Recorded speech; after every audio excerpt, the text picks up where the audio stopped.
Yes, nkwanirizaako nnyo mukwano gwange yonna gy'osinza okuba ng'otuwuliriza kutegeeza nti nno okola ky'amaanyi nnyo okwekumira ku mayengo gano aga UG Update TV. Naggambye eggulo nakutegeezezza ekibinja kino eky'abatujju ekyabayeekera ekya M23 nga bwe naggambye nti nno wekisemberedde okuba nga kisalako ebibuga ebibadde bigabirira Northern Kivu. Nakugambye eggulo ng'abasajja emmundu etabuse gwe mukwano gwange ali eyampuliriza. Nakugambye eggulo ng'emmundu etabuse gwe mukwano gwange ampuliriza yenayina yeekumira ku UG Updates TV. Ngenda kuba nga ndubawa kutegeeza nti nno oli ku mayengo ga UG Updates TV gwesinzira okuba ng'otuwuliriza oba giyite Uganda Updates TV. Gw'atanaakuba ng'otweyungako genda wansi waliwo ekigambo subscribe kikooneko ojja kuba osobola bulungi nnyo otweyungako gwe mukwano gwange ali eyampuliriza. Kakati oluvannyuma lw'olutalo okuba nga lunyiinyiitidde mu mambuka ga Congo eyo mu Northern Kivu, jjukira nti kino kye kino ekifo ekibalwanya okuba nga bakikonkwalinga. Buli Rwanda efacilitating aba M23 okuba nga batwala ekifo kino bakigatte ku Rwanda. Congo nayo evuddeyo n'egamba nti ekifo kino tukyetaaga, temujja tumanyirira kwaffe. Kati mbufunze emmundu n'ebeera ng'etokota gwe mukwano gwange ali eyampuliriza. Eggulo twasembyeyo ng'abasajja bano basemberedde nga balayo kilometers nga 10 okuba nga bawamba ebibuga bino wammanga administration center bu tawuni mwe muli Masisi mwe muli ne Katale. Kati bwenjogera olunaku olwaleero ku makya babadde bamaze okubanga bavaayo balangirira okubanga ekibuga kino bakiwambye. Yaagamba omwogezi Angoma Were Angoma agamba nti nno ono ye mwogezi w'abatujju bano akabinja kano aka M23 agamba kino ekibuga twakikapukyalinga ku Saturday ku lunaku olw'omukaaga basobola okuba nga bakiwamba. Abajasi ba Congo bavuddeyo ne bagamba kyaka amaanyi gatuwedde, abasajja batusinzizza amaanyi era nga kye tulina okukola tulina kuwanika buwanisi tubeere nga twabulira ebibuga ebyo Masisi saako ne Katale. Kati jjukira nti nno bino bye bigabirira Northern Kivu era eno Masisi yebadde ekulanga administration center eya Northern Kivu ate nga ye kiruutu esobola okuba nga etwala efacilitatinga buli kimu we kiyita gwe mukwano gwange ali eyampuliriza.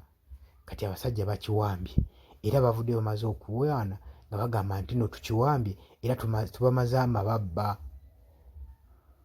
Okusinziira ku spokesperson wa M23 omwogezi waabwe Were Ngoma agamba nti tuwambye ebintu bingi nnyo, tuwambye amamundu, tuwambye ammisos eziwerako ddala ezirekeddwa abajaasi ba Congo abadduse kuba n'abamu betukutteyo mwebali ba prisoners of war.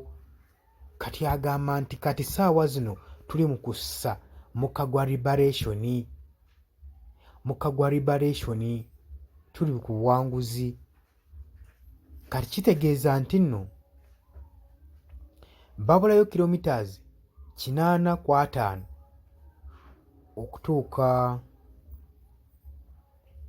okutuuka e Goma kisemberedde Northern Kivu.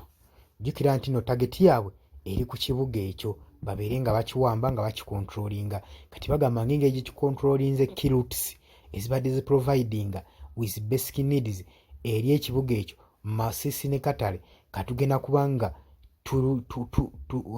tulwana bwezigingirire okulaba nga tutuuka ku destiny yaffe.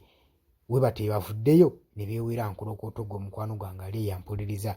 Era abantu balabiddwako nga basengula ebyabwe nga beewuunya ekibambuliro badduka mu bifo bino Katale ne Masisi saako ne Butawuni obuliraanyeewo. Kakati ebyongera okutiisa eby'ennaku amawulire gavuddeyo galaga nti abayeekera tebakomye okwo, bagenda mu maaso n'okuwamba Butawuni obubadde buliraanyeewo, bagenda mu maaso n'okuwamba Butawuni obwo buli gwe basanga mu kkubo abeekiika basanjaga musanjage gwe mukwano gwange ali eyampuliriza. Jjukira nti naggamba akabinja kano oba akabayeekera aba M23 kafacilitatingibwa n'eggwanga lino erya Rwanda ne Paul Kagame okusobola okulaba nga atigomya abakongolezi bano okusobola nga baamuka mu byobugagga byabwe gwe mukwano gwange ali yampuliriza. Kakati yeno emmundu y'ensonga lwaki ogiraba eba nga tessa mukono, buli kadde eba etokota, buli kadde mu Congo teva ntalo olw'ebyobugagga bye balina mu bitundu ebyo. Ate ne Congo eri mu kulwanega, temujja tumanyirira kwaffe. Ate yo Rwanda egamba ebyo ebitundu ebimu byali birina kubeera byaffe. Oba okitegeera gwe mukwano gwange ali yampuliriza. Kati wenjogerera embeera wetu ekyayimiridde, era embeera ng'eyo yagaze edda. Abajaasi ba Congo bawanise dda, bataddeko dda kakola okundeka nnyuma.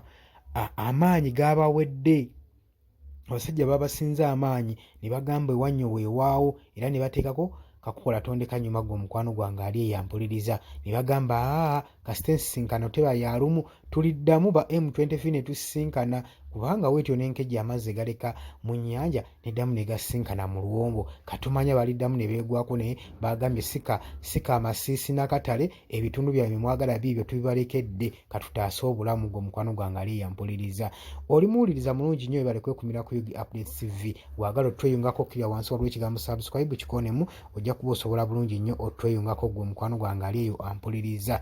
Jjukira nti nno biseera biri ebiyise emabega Congo yalaga amaanyi awo nga bagiwadde misozi ennungi, ebyokulwanyisa ebikubira ewala nga bagiwadde zi-drone ezikola air surveillance, nga basobola okulaba grid references z'omulabi yonna waba yeekwese, nasobola okuba nga bakubawo ebikompola. Naye kati abasajja babasinzizza amaanyi gwe mukwano gwange ali yampuliriza.